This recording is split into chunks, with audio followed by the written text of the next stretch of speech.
There is a particular kind of man who knows exactly what he is worth and finds the number exhausting. Rexton Hale had not worn a suit in 41 days. His hands had blisters from work that had nothing to do with boardrooms or the specific performance that came with being the kind of person others researched before shaking his hand. He was pushing a wheelbarrow across a private estate in rural Connecticut, wearing a name that was not his, and for the first time in 4 years nobody was watching. That was the point. A borrowed identity. A groundskeeping position. 60 days of being nobody before he asked the most important question of his life. The reason had a name. Wrenley Voss. He had been planning to propose for 8 months.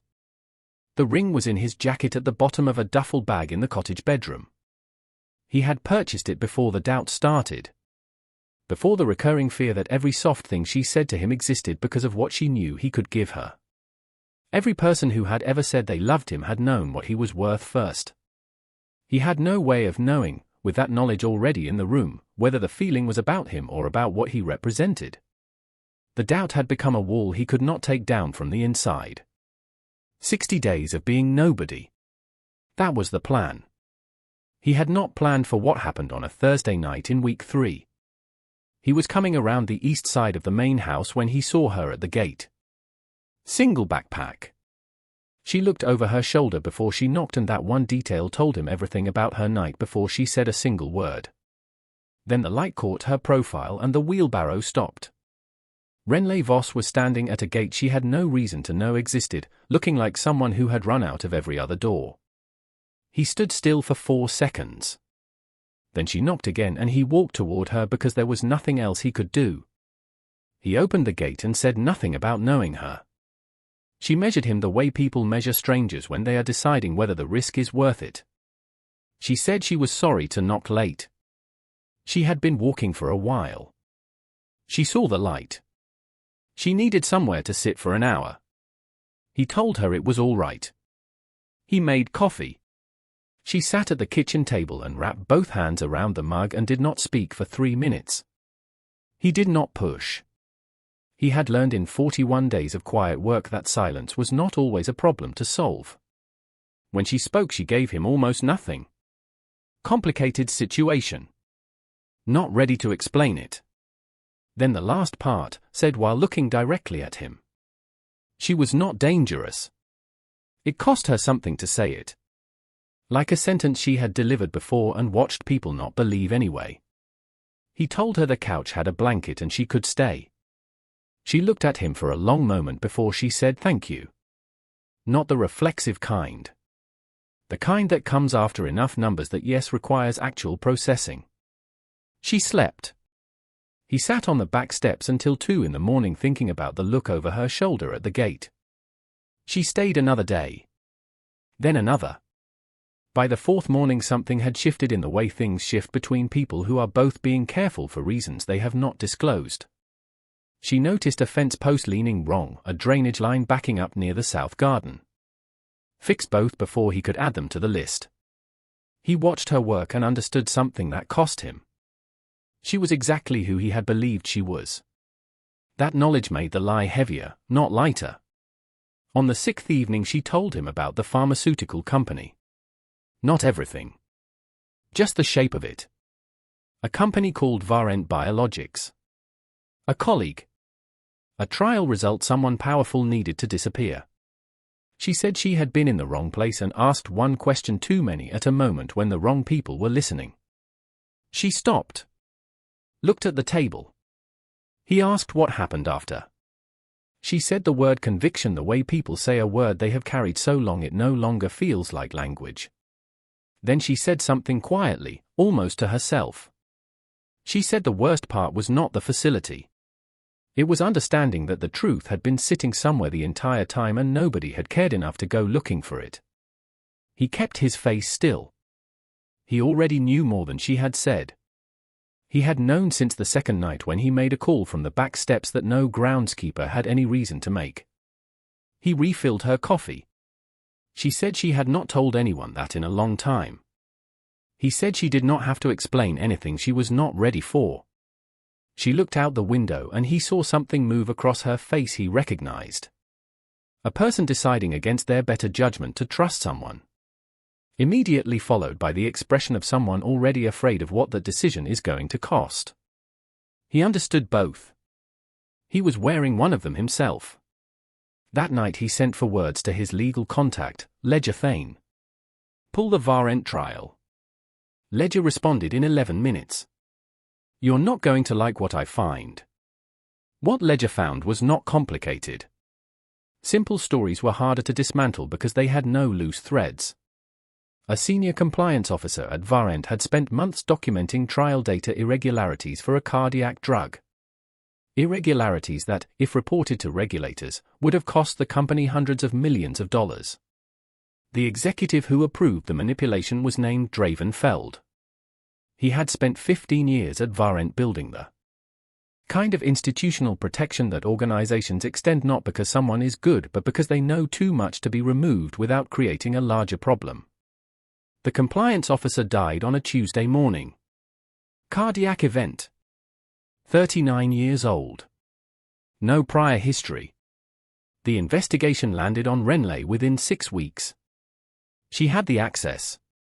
She had asked internal questions that had been logged. She had no powerful advocate. Nobody who stood to lose something by letting her become the answer. She had not been chosen because she was guilty. She had been chosen because she was available. The conviction took for months. She served 14 months before she walked away during a transport transfer. Not violently. Quietly. A woman who had run out of faith in a process that had already taken everything from her. Then Ledger found the dinner receipt. A restaurant in Midtown Manhattan. Wrenley's name on the attendance sheet. 3 colleagues who had signed the same sheet. The dinner ran past midnight. She could not have been in the restricted laboratory the prosecution claimed she had entered. She was 11 blocks away with 11 witnesses. The central piece of evidence against her had been modified after official submission. The timestamp metadata showed the file had been altered 7 minutes after Feld sent an internal email flagging Wrenley's name to Varent's legal team. 7 minutes. That was all it had taken to destroy her life. Rexton stood at the edge of the tree line and looked back at the cottage. The light in the front room was on. She was awake. And somewhere inside the building, on a nightstand or folded into a jacket pocket, was the ring he had carried for 8 months while the woman he intended to give it to had been learning to sleep in 40-minute intervals in a facility that smelled like industrial bleach and institutional indifference. He had found in 14 nights what her legal team had not found in 4 months of trial preparation. That fact sat on him in a way he could not put language to. He pushed open the cottage door. She was at the kitchen table. Both hands around her mug. She asked if everything was all right. He said yes. His phone buzzed once. Someone already pulled these records before me. 2 weeks ago. Someone else knows she's innocent. And they haven't moved on it yet. He read it twice. Set the phone face down and looked at the woman across from him who had no idea her situation had just become significantly more dangerous. The earlier records pull traced to a journalist named Calla Wren. 8 weeks into building a case on Varent. She had the same records Ledger found. She had not published, which meant she was waiting for something she did not yet have. Rexton was now in a race with a journalist who did not know he existed, against a man actively preparing for both of them, while living 10 feet from the woman at the center of all of it under a name that was not his. Then day 14. Wrenley came into the kitchen at 7:15. Used the laptop. The previous session had not been cleared. A tab loaded. A business publication profile from 8 months prior. Rexton Hale and the Architecture of Restraint, How America's Most Private Billionaire Built a $4 billion Empire by Saying No. The photograph was taken at an industry event. His face was clear and direct and completely recognizable as the man who had handed her coffee every morning for 2 weeks.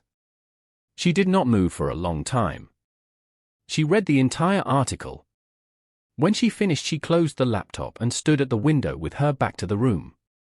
She heard him come through the back door. She knew his footstep pattern by now. The specific sound of him setting his work gloves on the hook near the door. Small things she had memorized without deciding to. That realization landed on her now with a weight she had not prepared for. She said his real name without turning around. Not as a question. He set the gloves down slowly. Said her name back. And she heard in the way he said it that he had known who she was before any of this started. She turned around. His face had no performance in it. He looked like a man who had been waiting for this moment and understood all along that no version of it was clean. She asked how long. He told her everything. The 60 days. The borrowed name. The reason. The ring, which he did not take out because this was not the moment. The calls from the back steps. The dinner receipt. The 11 witnesses. The 7 minutes. He put everything on the table except the ring. She listened without interrupting. When he finished, she was quiet for a moment. Then she said she had stood in a courtroom and heard a prosecutor describe her with complete confidence using evidence someone else had fabricated. She had spent 14 months in a facility with a specific smell she still woke up to at 3 in the morning. She had learned to keep her eyes down when guards walked past because looking up had taught her things she was still trying to unlearn. She had learned to eat without tasting anything.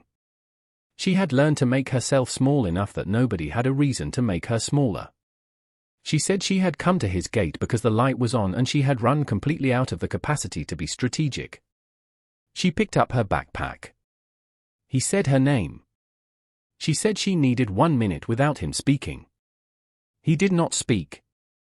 She stood with the backpack and looked at the documents spread across the table. The timestamp analysis could not be fabricated without significant resources. The dinner receipt had her name in a font she recognized from Varent's event system. He had found in 14 nights what for months of legal preparation had not found. She asked one question. Whether he had known who she was before she knocked. He said no. He had known her before. He had not known she was coming that night or why. He had not known about the conviction until she told him. And once she told him, he could not stop. She put the backpack on the floor, where it had been for 14 days. She sat down. Then his phone rang. He answered on speaker because he was done making calls she could not hear. His legal contact's voice came through flat and fast. Dravenfeld had filed an emergency federal motion 40 minutes ago claiming a coordinated effort to manufacture exculpatory evidence. He had named Rexton Hale as the architect. The supporting affidavit was from the attorney Rexton had trusted with the first round of documents. Wrenley looked at Rexton across the table. He said the attorney's name in a way that confirmed the betrayal was recent and he had not seen it coming. By morning the story was in 19 outlets. Feld's framing was surgical. Not a legal team operating on instinct. A coordinated narrative built in advance and released at the moment of maximum institutional pressure. The story was not that a billionaire had found evidence of a wrongful conviction. The story was that a billionaire with a personal connection to a convicted fugitive had manufactured evidence and obstructed a legitimate federal proceeding. The word fugitive appeared in every piece. So did Wrenley's name. So did the photograph from her conviction hearing, the one taken when she had not slept in 31 hours, and it showed in every line of her face. Wrenley read it standing at the counter. When she finished, she put the phone face down. She said Feld had done this before. The compliance officer at Varent had tried to report internally before his death. Within 4 days the narrative inside the company had shifted. He was described as unstable, motivated by personal grievance. By the time he died, the structure for discrediting him was already in place. She said she had watched it happen in real time and had not understood what she was watching until she was sitting in a courtroom hearing the same language used against her. She paused.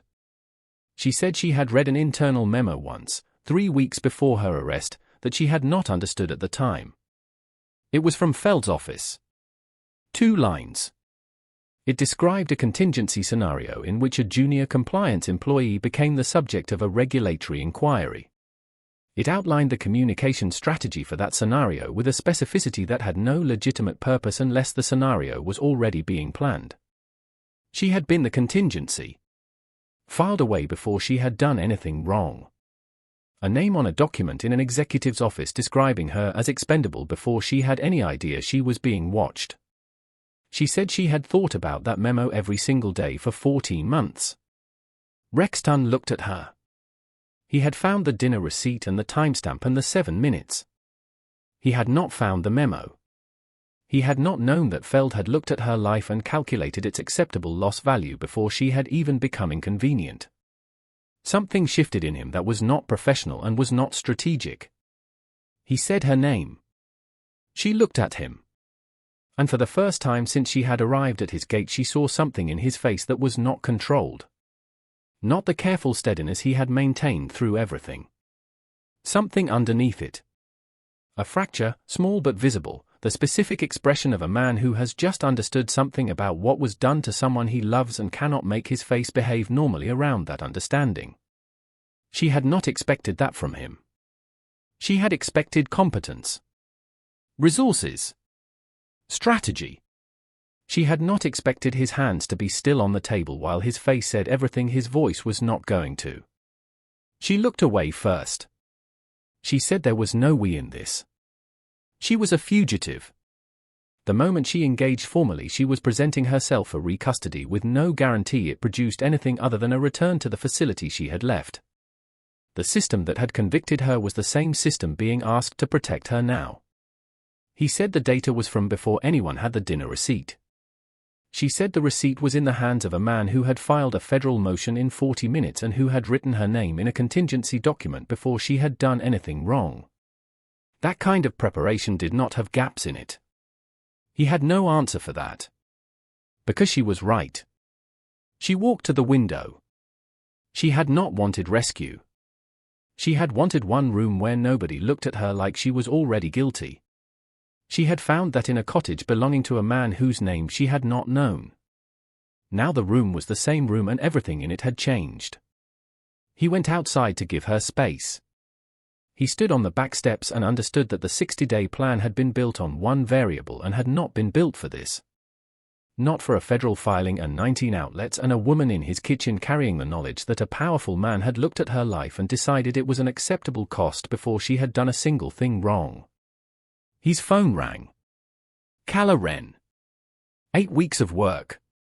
A direct payment from Feld to the prosecutorial office, traceable through 2 intermediaries. She had not published because she needed one more piece. She needed 40 minutes with Wrenley. There was something Wrenley knew that she did not know she knew. He went inside. Wrenley was at the table with the backpack in her lap. Not packed. Just held. He told her about Calla.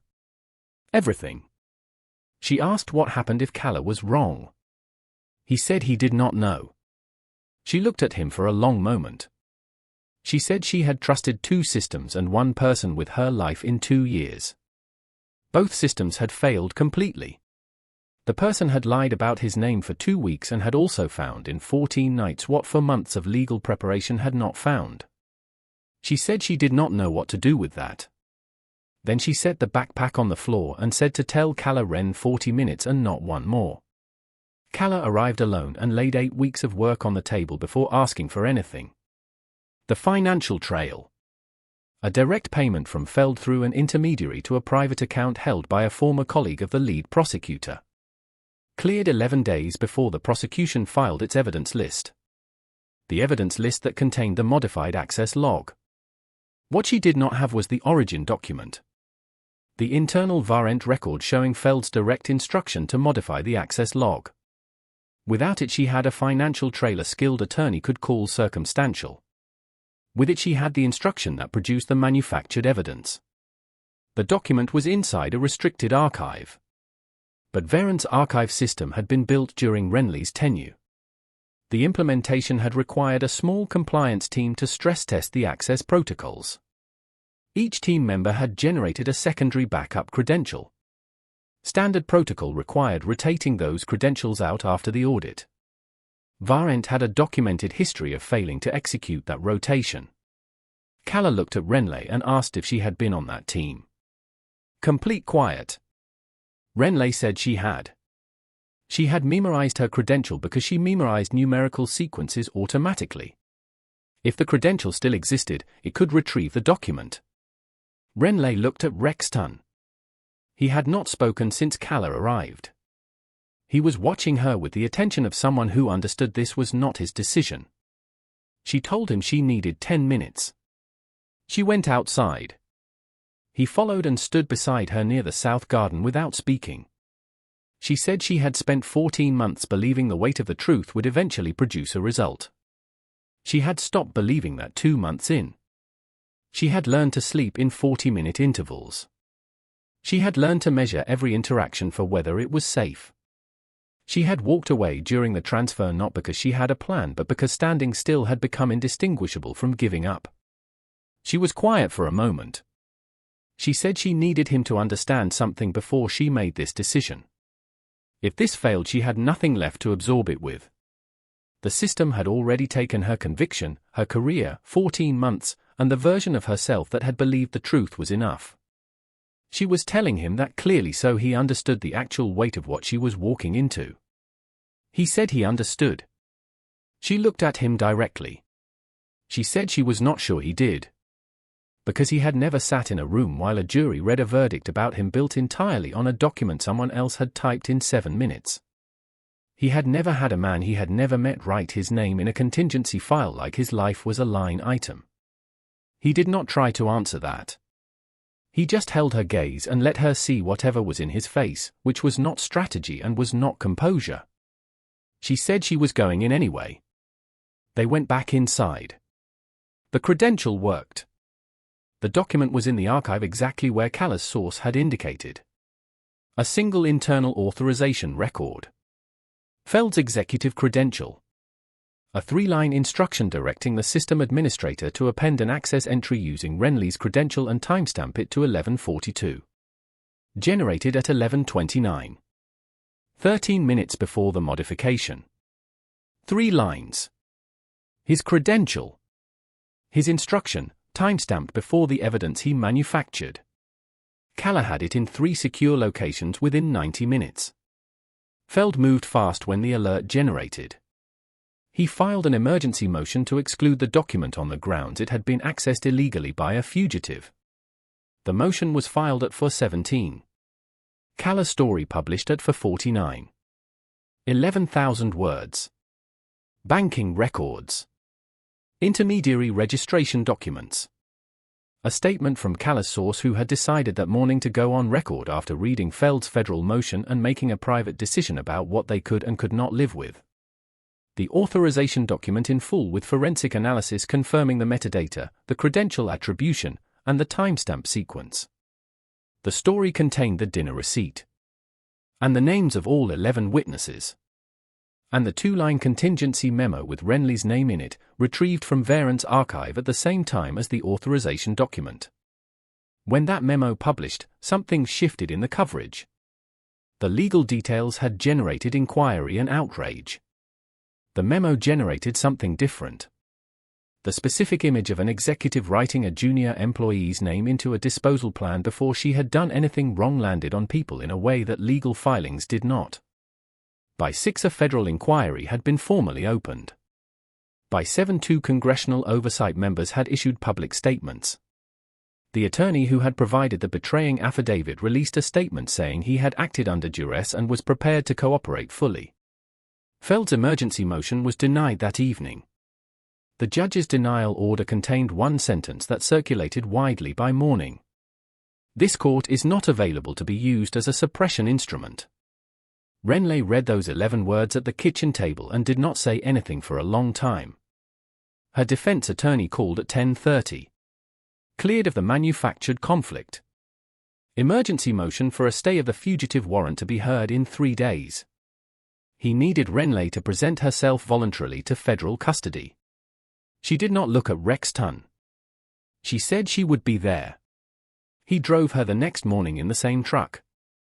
No security detail. Just the two of them and the early morning quiet of people who have said the important things and do not need to fill the remaining space. He sat on a courthouse bench for 4 hours. She came back through the doors at 12:30 and sat beside him. She said it was different this time. He asked what made it different. She said the evidence. Then after a moment she said also the bench. He looked at her. She said last time she had sat in a courthouse hallway alone. He did not say anything. There was nothing to add. The stay was granted 71 hours later. 6 weeks after that, Dravenfeld was indicted on 8 counts. The trial took 3 weeks. The jury took less than 2 hours. Wrenley was standing in the courthouse hallway holding Rexton's hand when her attorney came through the door. She read his face before he spoke. She did not cry immediately. She exhaled once, long and fully controlled. The breath of a person releasing something held across 2 years and 14 months, and every 40-minute interval she had trained herself to call sleep. Her grip on his hand did not loosen. He said the word acquittal and several things after it that she heard but did not need immediately. The word had produced a stillness in her that required a moment before the rest of the world was allowed back in. Rexton did not speak. He stood beside her and let the moment be exactly what it was. They drove back in the same truck. No reservation. No event at the other end. Just the road and the early evening and the quiet between two people after something very large has finally resolved. Wrenley watched the road. The habit of monitoring for things requiring a response did not dissolve because the reason for it was gone. She knew it would take time. She was not going to pretend otherwise. She said at one point that she kept waiting to feel something she could name clearly. He said it might take a while for the named feeling to arrive. She said she thought that was probably right. They arrived at dusk. She stood in the kitchen that had been her first safe space in 2 years and looked at it the way people look at a room when they finally understand they are allowed to stay. He made coffee. She sat at the table. The easy quiet from the early mornings was back. Not dramatic in its return. Just present, the way things come back when the noise finally stops. She said she had one question she had been holding since the courthouse. She asked what the 60 days had actually been for. Not the explanation from the kitchen when the photograph was on the table. The real reason underneath. He said every person who had ever said they loved him had known what he was worth before they said it. He had no way of knowing with that knowledge already in the room whether the feeling was real. The doubt had become something he could not dismantle from the inside. He had needed to know that what they had was real before he handed her the rest of his life. She said she had known on approximately day for that he was not what the situation suggested. She had not known who specifically. But she had chosen not to investigate because the cottage felt safe and she was out of alternatives. She said she had told him the truth about Varent not because she thought he was nobody. She said she had told him because he had refilled her coffee without asking and had not looked at her differently after she said the word conviction. She said she had not needed a man to save her. She had needed one person to stop looking at her like she was already guilty. He sat with that. Then he went to the bedroom and came back with the jacket. He set it on the table between them. He said he had purchased what was inside before the 60 days started. It had been in that pocket through every morning and every call from the back steps and every hour on the courthouse bench and every moment he had sat across from her knowing more than he had said. He was not taking it out because the verdict had come through. He was not taking it out as a resolution to a debt she did not owe him. He was taking it out because he had been carrying it for 8 months and was finished waiting for a moment that felt like the correct calculation. He opened the jacket. He placed the ring on the table between them. Not in her hand. On the table, where she could look at it without pressure attached to the looking. He said her name. She looked at the ring. Then at him. He said he was not asking her to know what the next year looked like. He was asking one question and the answer was the only thing he needed right now. She was the first person who had ever told him something difficult while believing he had nothing to give her in return. That had changed something in him that was not going back. He wanted to be there while she figured out what normal felt like. He was not going to pretend he understood the full weight of what she had been through. But he was going to be honest, and he was going to be present, and he was not going to refill her coffee without asking anymore because she deserved to be asked. She looked at the ring for a long time. Her hand moved toward it and then stopped. She said she needed him to understand something before she answered. Not for his sake. For her own. She said she had spent 2 years being moved by things outside her control. Courts. Transfers. Decisions made by people who held authority over her life without knowing anything real about it. She had knocked on his gate with nothing and had ended up with her name cleared in a federal courthouse and the man responsible sitting across from her with a ring on the table. She said she was aware of how that looked. She was aware of how easy it would be to say yes because of everything he had done and call it love when it was really just relief dressed up as something more permanent. She had learned in 14 months that desperation could feel like clarity if you were tired enough. She was not going to let that happen here. She said she needed him to know that if she said yes it was because she had looked at him clearly and decided. Not because she felt she owed him. Not because she was afraid of what came next alone. Not because the courthouse was still warm in the air around both of them. She said she had been in enough rooms where people told her what the evidence meant. She was not going to let that happen with this. He said he understood the difference completely and had no interest in a yes that came from anything other than exactly what she was describing. She said she knew that. Then she said the thing she had been carrying since the courthouse bench, the thing she had not known how to say until right now. She said the moment she had sat down beside him in that hallway and understood that he had been there for 4 hours without being asked and without making her aware of it, something had clarified in her that had nothing to do with gratitude and nothing to do with relief. She said she had spent 2 years learning the difference between people who stayed because they wanted something and people who stayed because leaving had not occurred to them. She said she knew which one he was. Her hand moved to the ring. She picked it up and held it for a moment without putting it on. Looked at it the way she looked at everything that required her full attention. Directly. Without hurrying the process. Without performing certainty she had not yet reached. Then she reached it. She looked at him. She said yes in the same voice she had used the first night she told him the truth about Varent. Quiet. Decided. No performance in it at all. He did not move immediately. He let the word exist in the room for a moment because it was the word he had been building toward for 8 months and it deserved that before everything else came in around it. Then he reached across the table. She put the ring in his hand and he put it on her finger and neither of them said anything for a long time after that. Outside, the south garden was dark. The fence post she had reset was solid in the ground. The cottage that had been a borrowed name and 60 days of necessary honesty was quiet in the way that places become quiet when the people inside have finally stopped waiting for something to go wrong. The coffee was still warm. Neither of them touched it. They sat at the table where the truth had first come out and they stayed there, not because there was nothing left to do but because there was nowhere else either of them needed to be.